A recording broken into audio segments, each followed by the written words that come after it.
एक बड़ा ही धनवान आदमी एक गांव में रहता था।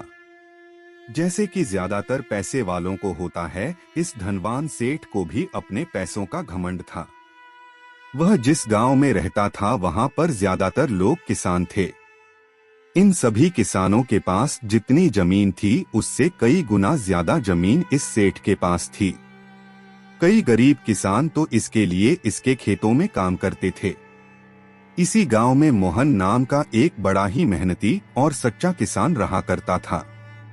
मोहन का परिवार थोड़ा बड़ा था। उसके परिवार में उसके बूढ़े माँ बाप, पत्नी और 3 बच्चे थे जो अभी काफी छोटे थे। मोहन के पास ज्यादा जमीन नहीं थी, लेकिन जितनी भी थी उसमें वह बड़ी मेहनत करता और अपने परिवार का पेट पालने लायक अनाज उगा लेता था। बाकी के किसान भी यह देखकर हैरान रह जाते कि कोई कैसे इतनी सी जमीन में इतना ज्यादा फसल उगा सकता है। एक वर्ष उस गांव में काफी ज्यादा बारिश हुई, जिसके चलते कई किसानों की फसलें बर्बाद हो गई, जिनमें से एक मोहन भी था।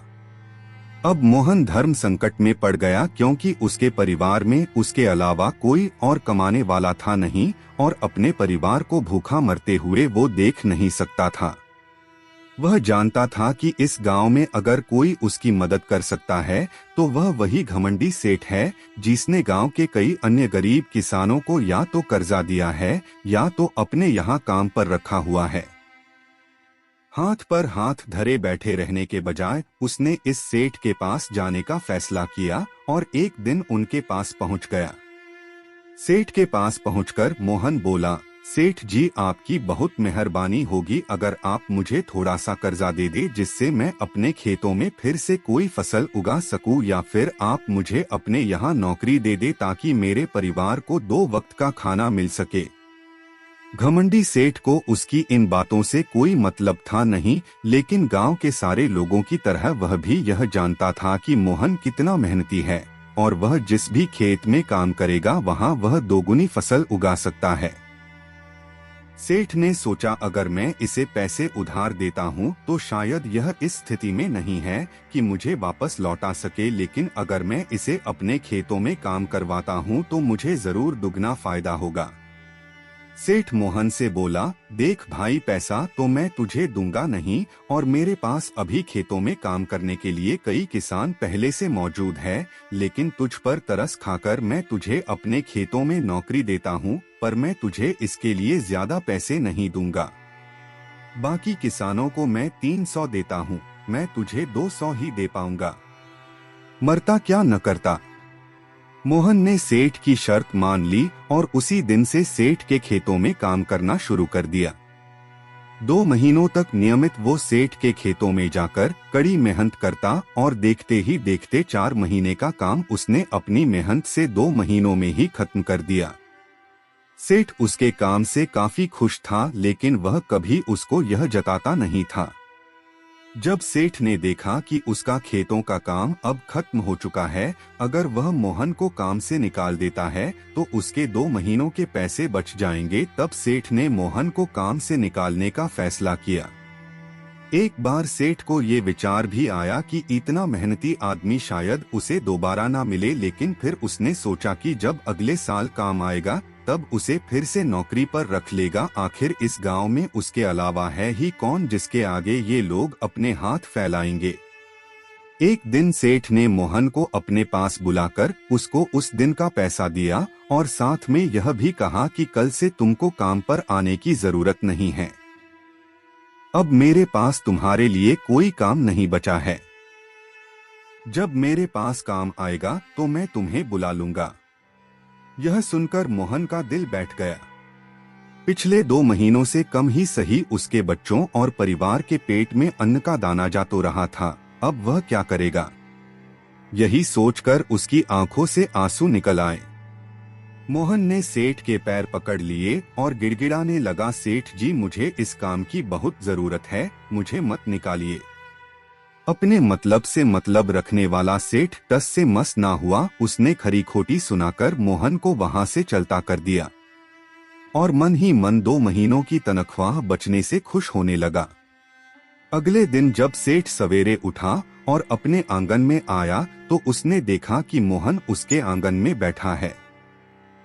सेठ ने उसको पास बुलाकर पूछा कि क्या हुआ, तुम क्यों यहाँ पर बैठे हो? मोहन बोला, सेठ जी मुझे वापस काम पर रख लीजिए। आप जानते ही हैं मेरी आर्थिक परिस्थिति कैसी है, थोड़ी दया कीजिए। लेकिन सेठ ने उसकी एक न सुनी और फिर एक बार उसे बुरा भला कहकर वहां से जाने के लिए कहा। बेचारा मोहन अपना सिर नीचे झुका के वहां से चला गया। अगले दिन फिर यही घटना दोहराई गई। मोहन फिर सेठ के आंगन में बैठा था। सेठ ने फिर उसको वहां से जाने के लिए कहा। यही घटना अगले कई दिनों तक चलती रही। अब तो मोहन सेठ के हकालने पर भी वहां से नहीं जाता था और वहीं पर बैठा रहता था। एक बार सेठ ने उससे पूछ लिया, तुम कैसे आदमी हो? मैं तुम्हारा इतना अपमान करता हूँ लेकिन तुम्हें कोई फर्क ही नहीं पड़ता। तब मोहन ने सेठ से कहा, बुरा तो बहुत लगता है सेठ जी, लेकिन जब घर जाता हूँ और भूख से बिलखते अपने माँ बाप और बच्चों को देखता हूँ तब यह अपमान मुझे कुछ भी नहीं लगता। इतना सब कुछ होने के बाद भी सेठ का दिल जैसे पत्थर का बना हुआ था। उसने मोहन को अभी तक काम पर नहीं रखा और न ही उसका ऐसा करने का कोई इरादा था। एक दिन सेठ ने सोचा कि कुछ दिनों के लिए किसी और गांव चला जाता हूं ताकि मोहन से पीछा छुड़ा सकूं। अगले दिन मोहन के आने से पहले ही सेठ अपने परिवार को लेकर अपने किसी संबंधी के यहाँ चला गया और वहां पर 10 दिनों तक रहने के बाद फिर अपने गांव अपने घर वापस लौटा। घर लौटते ही सेठ ने आसपास हर जगह नजर दौड़ाई तो पाया कि वहां पर अब मोहन नहीं था। सेठ ने सोचा, मेरी तरकीब काम कर गई, लगता है मोहन से अब पीछा छूट गया है। हालांकि अब सेठ के द्वार पर मोहन नहीं बैठा था, लेकिन मोहन का विचार अभी भी सेठ के मन में घर कर बैठा था।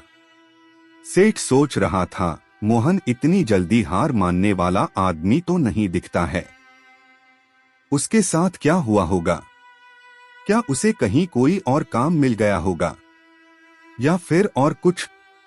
इन विचारों ने सेठ को बेचैन कर दिया और आखिरकार सेठ को मोहन की खबर लेने के लिए गांव में जाना पड़ा। सेठ को मोहन का पता नहीं मालूम था, इसलिए अड़ोस पड़ोस के अन्य किसानों से पूछने पर पता चला कि मोहन घायल हो चुका है और अपने घर पर आराम कर रहा है।